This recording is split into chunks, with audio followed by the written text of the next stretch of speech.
ನಮಸ್ಕಾರ, ಕುಂಭ ರಾಶಿಯ ನನ್ನೆಲ್ಲ ಆತ್ಮೀಯ ಬಂಧುಗಳೇ, ನಮ್ಮ ಚಾನೆಲ್ಗೆ ನಿಮ್ಮೆಲ್ಲರಿಗೂ ತುಂಬು ಹೃದಯದ ಸ್ವಾಗತ.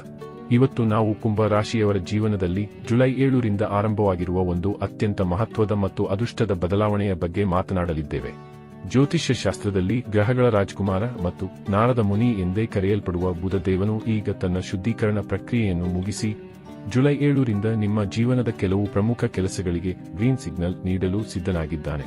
ಕಳೆದ ಕೆಲವು ದಿನಗಳಿಂದ ನೀವು ಕೆಲಸಗಳಲ್ಲಿ ಅಡೆತಡೆ ಅನುಭವಿಸುತ್ತಿದ್ದರೆ, ನಿರ್ಧಾರ ತೆಗೆದುಕೊಳ್ಳಲು ಕಷ್ಟವಾಗುತ್ತಿದ್ದರೆ ಅಥವಾ ಮಾನಸಿಕವಾಗಿ ಗೊಂದಲದಲ್ಲಿದ್ದರೆ ಇನ್ನು ಮುಂದೆ ಆ ಪರಿಸ್ಥಿತಿ ಬದಲಾಗಲಿದೆ. ಈ ವಿಶೇಷ ವಿಡಿಯೋದಲ್ಲಿ ನಾವು ಬುಧನ ಈ ವಕ್ರ ಚಲನೆ, ಚೇಷ್ಟಾ ಬಲಿ ಎಂದರೆ ಏನು ಮತ್ತು ಇದು ನಿಮ್ಮ ಶಿಕ್ಷಣ, ಹಣಕಾಸು, ಸಂಬಂಧಗಳು ಹಾಗೂ ವೃತ್ತಿ ಜೀವನದ ಮೇಲೆ ಯಾವ ರೀತಿ ಪ್ರಭಾವ ಬೀರುತ್ತದೆ ಎಂಬುದನ್ನು ಎಳೆಯಾಗಿ ವಿವರಿಸುತ್ತೇವೆ.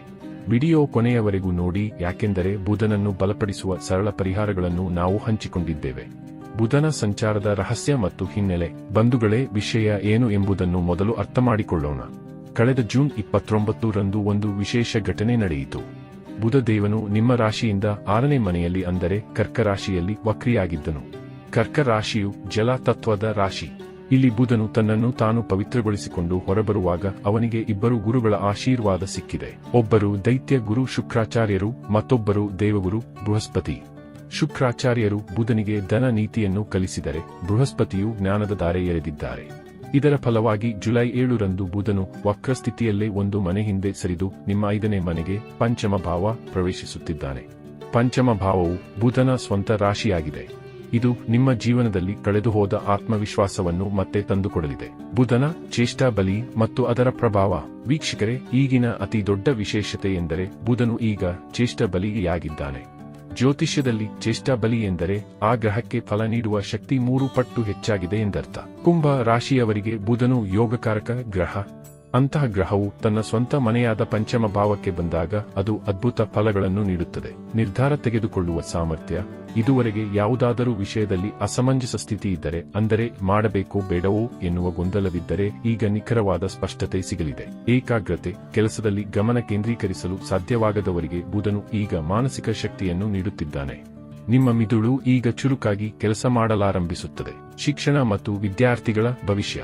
ವೀಕ್ಷಕರೇ, ವಿದ್ಯಾರ್ಥಿಗಳಿಗೆ ಈ ಸಮಯವು ವರದಾನದಂತಿದೆ. ಪಂಚಮ ಭಾವವು ಶಿಕ್ಷಣದ ಸ್ಥಾನವಾಗಿದೆ ಮತ್ತು ಬುಧನು ಬುದ್ಧಿಕಾರಕ ಗ್ರಹ. ಪರೀಕ್ಷೆಗಳಿಗೆ ಸಿದ್ಧತೆ ನಡೆಸುತ್ತಿರುವ ವಿದ್ಯಾರ್ಥಿಗಳು ಈ ಸಮಯದಲ್ಲಿ ಉತ್ತಮ ಪ್ರದರ್ಶನ ನೀಡಲು ಸಾಧ್ಯವಾಗುತ್ತದೆ. ಯಾವುದಾದರೂ ವಿಷಯ ಅರ್ಥವಾಗುತ್ತಿಲ್ಲ ಎನಿಸುತ್ತಿದ್ದರೆ ಈಗ ಬುಧನ ಕೃಪೆಯಿಂದ ಆ ವಿಷಯಗಳ ಮೇಲೆ ಹಿಡಿತ ಸಿಗಲಿದೆ. ಶಿಕ್ಷಣ ಸಂಸ್ಥೆಗಳೊಂದಿಗೆ ಸಂಪರ್ಕ ಹೊಂದಿರುವವರಿಗೂ ಇದು ಯಶಸ್ಸಿನ ಕಾಲ. ಬುಧನು ನಿಮ್ಮ ಜ್ಞಾನವನ್ನು ವಿಸ್ತರಿಸಲು ಸಹಾಯ ಮಾಡುತ್ತಾನೆ. ಹಣಕಾಸು ಮತ್ತು ಶೇರ್ ಮಾರ್ಕೆಟ್ ವಿಶ್ಲೇಷಣೆ. ವೀಕ್ಷಕರೇ, ಪಂಚಮ ಭಾವವು ಕೇವಲ ಬುದ್ಧಿಯಲ್ಲ, ಅದು ಶೇರ್ ಮಾರ್ಕೆಟ್ ಮತ್ತು ಹೂಡಿಕೆಯ ಸ್ಥಾನವೂ ಹೌದು. ಬುಧನು ಲೆಕ್ಕಾಚಾರದ ಗ್ರಹ.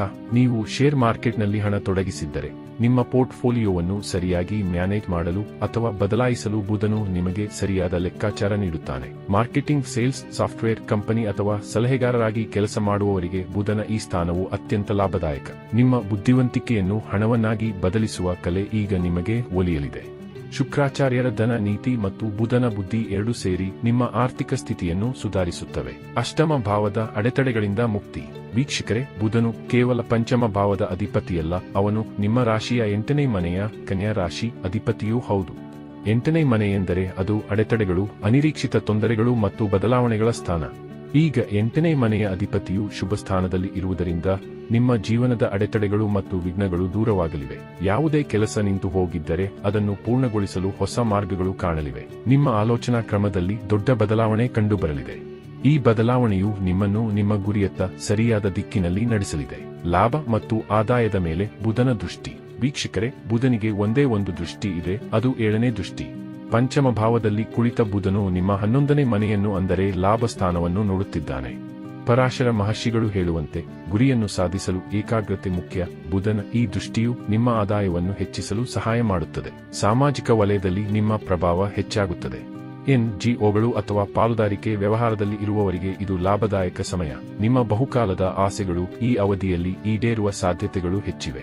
ನೆನಪಿಡಿ, ಆಗಸ್ಟ್ 5ರವರೆಗೆ ಈ ಪ್ರಭಾವ ಬಹಳ ಹೆಚ್ಚಾಗಿರುತ್ತದೆ. ವೀಕ್ಷಕರೇ, ಬುಧನ ಸಂಪೂರ್ಣ ಶುಭ ಫಲ ಪಡೆಯಲು ನೀವು ಈ ಕೆಳಗಿನ ಕಾರ್ಯಗಳನ್ನು ಮಾಡಬಹುದು. ಸಂಬಂಧಗಳು. ನಿಮ್ಮ ಸಹೋದರಿ, ಅತ್ತೆ, ಮಗಳು ಅಥವಾ ಅಕ್ಕನ ಜೊತೆ ಉತ್ತಮ ಸಂಬಂಧ ಇಟ್ಟುಕೊಳ್ಳಿ. ಅವರು ಸಾಕ್ಷಾತ್ ಬುಧನ ಸ್ವರೂಪ ಎಂದು ಪರಿಗಣಿಸಲಾಗುತ್ತದೆ. ಗಣೇಶ ಆರಾಧನೆ. ಬುಧವಾರದಂದು ವಿಘ್ನಹರ್ತ ಗಣಪತಿಗೆ ಹಸಿರು ದೂರ್ವೆ ಗರಿಕೆ ಅರ್ಪಿಸಿ. ಇದರಿಂದ ಕೆಲಸದಲ್ಲಿ ಬರುವ ಅಡೆತಡೆಗಳು ನಿವಾರಣೆಯಾಗುತ್ತವೆ. ಬರವಣಿಗೆ ಬರೆಯುವ ಅಭ್ಯಾಸ ಮಾಡಿ. ಒಳ್ಳೆಯ ಕತೆ, ಕವಿತೆ ಅಥವಾ ದೇವರ ನಾಮಗಳನ್ನು ಬರೆಯುವುದರಿಂದ ಬುಧನು ಬಲಗೊಳ್ಳುತ್ತಾನೆ.